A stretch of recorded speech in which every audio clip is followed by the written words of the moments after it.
prendre l'ascendant. Il y a chaque équipe qui veut peut-être essayer de marquer un deuxième but. Et je pense que le match est relancé et on va assister à un match d'une meilleure qualité dans le jeu aussi, beaucoup plus d'intensité dans le jeu. En tout cas, le changement opéré par Miloud Hamdi vient là d'apporter le plus escompté puisque l'USMA a réussi à revenir à la marque.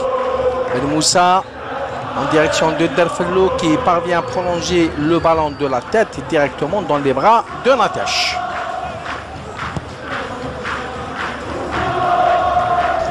Ben Yahya Bouderbal, c'est que M. Ben Brahim ne va pas changer son avis. Donc, et ce qui est sûr aussi, c'est qu'il ne se trouvait pas loin de l'action. Donc, s'il y avait faute, il a dû bien le voir. En tout cas, voilà le ralenti. La balle qui... Il y avait... Oh là là là là là. Il y avait bel et bien pied levé. Il y avait pied levé et pied levé. Même si l'image n'était pas très claire. Mais on voit bien qu'il y avait le pied levé de Abdad sur Derfello, à ce que j'ai pu voir. En tout cas, voilà. Oh là là là là là. Il y avait une faute évidente. Non seulement il avait utilisé son bras Abdad, en plus de ça, il y avait ce pied levé devant. Donc, je pense que le penalty n'est pas du tout litigieux. Oui, Mohamed, surtout que l'arbitre était à 2 mètres de l'action. Oui, c'est ça le football, Mohamed. Une équipe qui menait, une équipe qui maîtrisait le match. Elle se fait rejoindre, maintenant elle se fait dominer. Elle encaisse 2 buts en l'espace de 3 à 4 minutes. Donc c'est le football, c'est ça le charme du football. Il y a une concurrence, il y a cette envie du côté usmiste qui peut-être a fait la différence. Et je pense que c'est amplement mérité par rapport à ce qu'ils ont fait en deuxième mi-temps. Bien sûr, Djilali Touzizi, il ne s'est pas donné n'importe quelle équipe de marquer 2 buts en 3 minutes. L'USMA d'Alger qui a égalisé à la 65e minute et qui corse l'addition et qui mène au score 3 minutes plus tard. Donc c'est une équipe de l'USMA d'Alger assez coriace, forte mentalement et qui a pratiquement qui était déterminée à prendre les choses en main. Et c'est une équipe, Mohamed, qui a de l'expérience et qui a aussi du caractère dans cette équipe.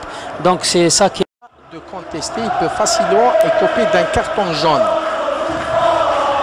Et jusque-là, il faut dire une bonne équipe du MCO qui a produit du beau jeu. Et une autre bonne équipe de l'USMA d'Alger qui a su patienter et qui a su croire en sa bonne étoile, oui, et finir par prendre les choses sérieusement. Même Mohamed, même si les 2 buts ont été marqués sur balle arrêtée, mais ça fait partie du jeu, et les pénaltys et les mains aussi dans les surfaces de réparation, les télescopages aussi. C'est évident. C'est évident. S'il y a pénalty, monsieur l'arbitre est supposé le siffler. Oui. Peu importe le score, peu importe qui mène et peu importe qui est mené. Oui. En tout cas, sur les 2 pénaltys accordés par M. Ben Brahim, il n'y avait absolument rien à dire.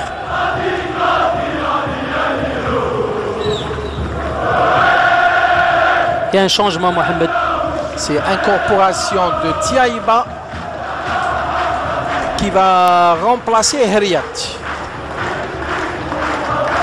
Donc c'est pas du poste pour poste, hein, puisque Tiaïba c'est plus un avant-centre. Oui, et Heriat c'est un milieu récupérateur. Donc je pense que Aouad va décaler. Ferifel qui a demandé le ballon. Il est poursuivi par Ben Moussa. Ferifel va-t-il pouvoir centrer? Non, il sert le numéro 9, Mansouri. Bien joué en direction du numéro 10. Oh, quelle parade de Mansouri. Ballon très bien enveloppé par Aouad. Et il fallait que Mansouri sorte le grand jeu. Tout le brio. Oui.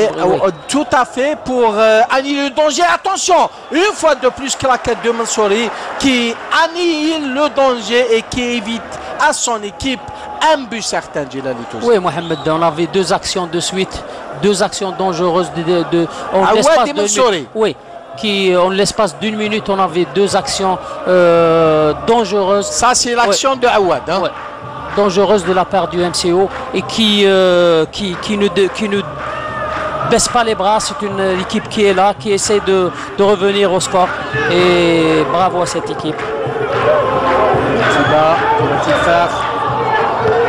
Il revient derrière vers Hleimia qui s'est converti en dernier défenseur.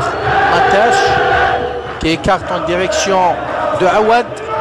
Toutes les balles, il est à côté, il n'est pas loin des actions. Il est très sûr de ses décisions. Oui, et physiquement, je pense qu'il est au top. Ouais. Voilà, on attend à ce que le coup franc soit joué par Awad. Il met le ballon dans le paquet. Intervention de Mansouri à faute. Il y avait bel et bien charge de Tiaïba sur Mansouri, ce qui n'a pas échappé aux yeux de M. Bamba. C'était involontaire, Mohamed. Tout à fait. Tiaïba qui est connu par son éducation et c'est un très gentil garçon. Et sa sportivité aussi. Tout à fait. Moi, je l'ai connu quand il évolue au sein de l'équipe du Shabab Ahli de Borj Bouhariri. Croyez-moi, c'est un garçon très bien éduqué. Voilà, d'une éducation exceptionnelle, Mohamed. Tout à fait.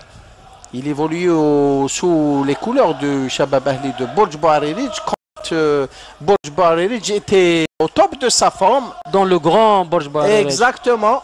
Sous la coupe de Bouda et Aktouf. Les deux présidents qui ont su donner ou bien redonner à l'équipe de Shabab Ahli de Borj Bouhariri son d'antan. Preuve que l'équipe est arrivée en finale de Coupe d'Algérie et elle a perdu devant une grande équipe, à savoir le Shabab Riyadi de Belouizdad, après 120 minutes de jeu que le Kaba avait dominé de bout en bout, sauf qu'au niveau de la série fatidique de tir au but, il y avait un grand Ahmed Fellah qui a réussi à annihiler le danger et à offrir la Coupe d'Algérie au Shabab Riyadi de Belouizdad. Et espérons que cette équipe du Kaba va retrouver l'élite, Mohamed. Espérons-le, Djilali aussi. Il y a un autre changement, Mohamed, du côté usmiste. Ouais, c'est le numéro 7, Yaya, qui va céder sa place à Hadjoudj. Al-Hadjoudj, le Marocain, qui jusqu'à maintenant, Mohamed, n'arrive pas à s'affirmer dans cette équipe de l'USMA. Il était titulaire à part entière en début de saison et avec le temps, il a perdu son statut de titulaire. Peut-être, Mohamed, il met du temps pour s'adapter, surtout à un nouvel environnement, à un nouveau mode de vie, un nouveau pays. Je pense, indépendamment de ça, c'est un excellent joueur. Sur le plan technique, c'est un excellent joueur. Et il y a le transfuge du Mouloudia de Béjaïa qui cède sa place. Qui a donné beaucoup de tonicité, beaucoup de créativité, beaucoup de mouvements en attaque, ce qui a permis à cette équipe de l'USMA d'inscrire jusqu'à maintenant 3 buts. En tout cas, Miloud Hamdi, selon moi, ce technicien n'a absolument rien à prouver. Il a fait ses preuves, c'est un très bon technicien, il a la maîtrise du groupe, il est très serein. Et surtout, c'est quelqu'un qui sait qu'en football, tout peut arriver.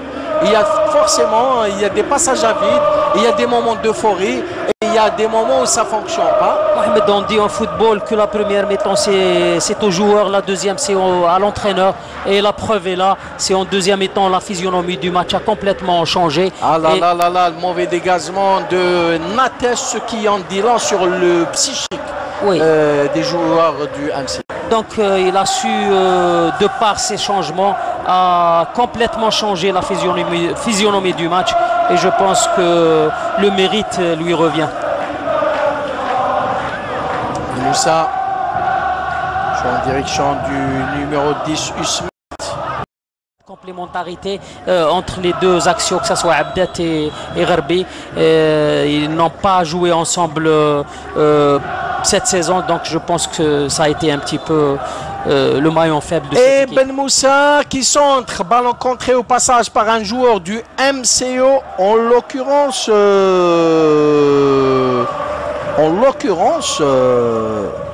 Tiaïba. Et bien sûr, le Mouloudia d'Oran qui continue à essayer de jouer le jeu jusqu'au bout, bien sûr. Ils vont essayer tout d'abord de réduire la marque et pourquoi pas égaliser. Tout est possible dans un match de football. Mais vu